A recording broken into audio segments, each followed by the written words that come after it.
মার্কিন president Donald Trump উনি পৃথিবীর মধ্যে শক্তিশালী একটি রাষ্ট্রের প্রধান।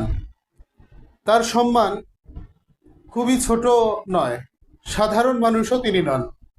তার নামে একটি পশুর নামকরণ করা হয়েছে, সেটি বাংলাদেশের মুসলমানরা নামটি রেখেছে।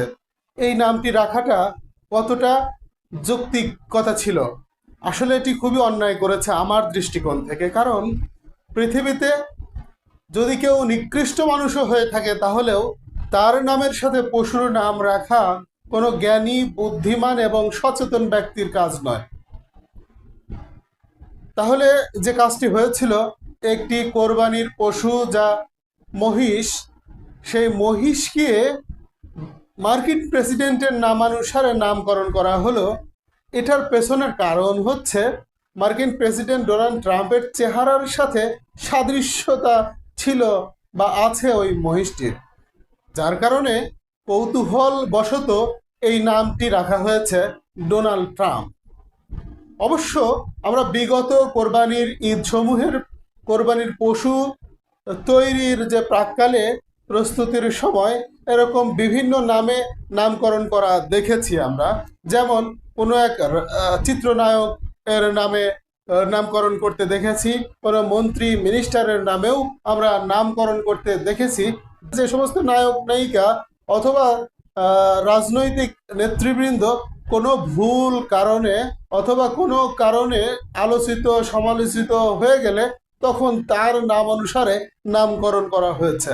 কিন্তু মার্কিন প্রেসিডেন্ট ডোনাল্ড ট্রাম্পের নামের সাথে মিল করে, তার চেহারার মিল আছে বলেই এইরকম ব্যঙ্গাত্মক উপনাম রাখা সম্পূর্ণ আমার কাছে মনে হয়েছিল খুবই একটি খারাপ কাজ এবং গর্হিত কাজ করেছে ব্যক্তিরা।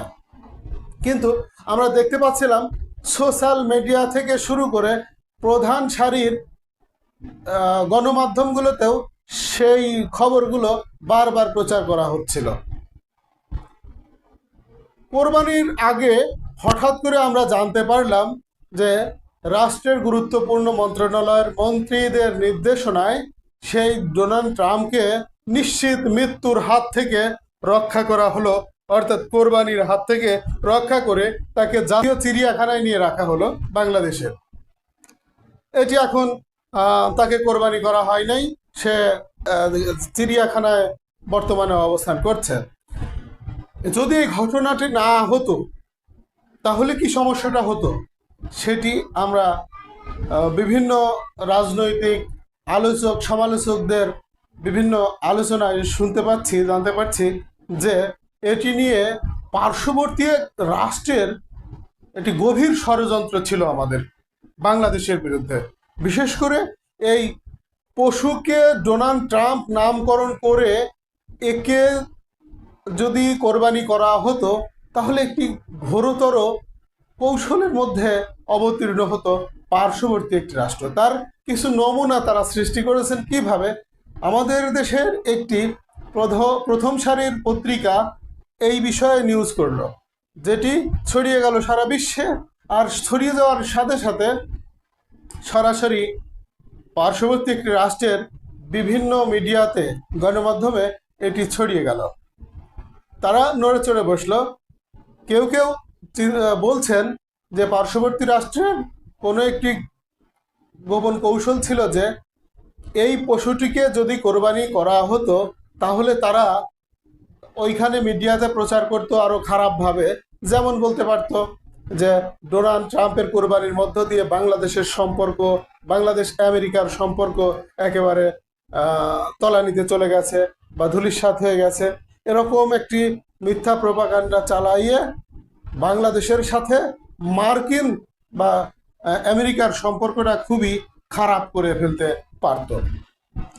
বিষয়টি টের পেয়ে আসলে স্বয়ং স্বরাষ্ট্রমন্ত্রীর নির্দেশনায় আমরা মিডিয়ার কল্যাণে জানতে পেরেছি যে স্বরাষ্ট্রমন্ত্রীর নির্দেশনায় ডোনাল্ড ট্রাম্পকে জাতীয় চিড়িয়াখানায় নিয়ে রাখা হয়েছে। অবশ্য যিনি কোরবানি দিতে নিয়ত করেছিলেন তাকে যেই টাকায় খরিদ করেছিলেন পূর্ণ টাকা পরিশোধ করেই নাকি তাকে নেওয়া হয়েছিল।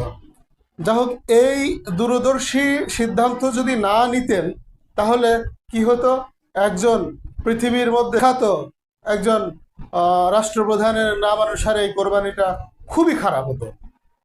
ধরুন, আমাদের ধর্মীয় যে সমস্ত নেতা রয়েছে, আলেম ওলামা শায়করা রয়েছে, তাদের নাম অনুসারে যদি কোনো শূকরের বা খিঞ্জিরের নাম রেখে যদি তা কোনো বিধর্মী সেটাকে বলি দিত, তাহলে আমাদের কাছে খুবই খারাপ লাগতো, আমাদের হৃদয়ে রক্তক্ষরণ হতো।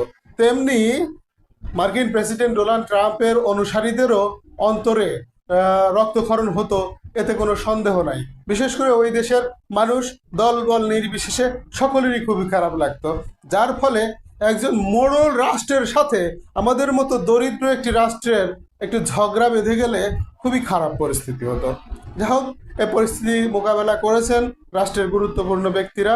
তার জন্যে আমি বর্তমান সরকারকে ধন্যবাদ জানাচ্ছি, সাধুবাদ জানাচ্ছি। সালাম, আসসালামু আলাইকুম রহমতুল্লাহি আবরাকাতু।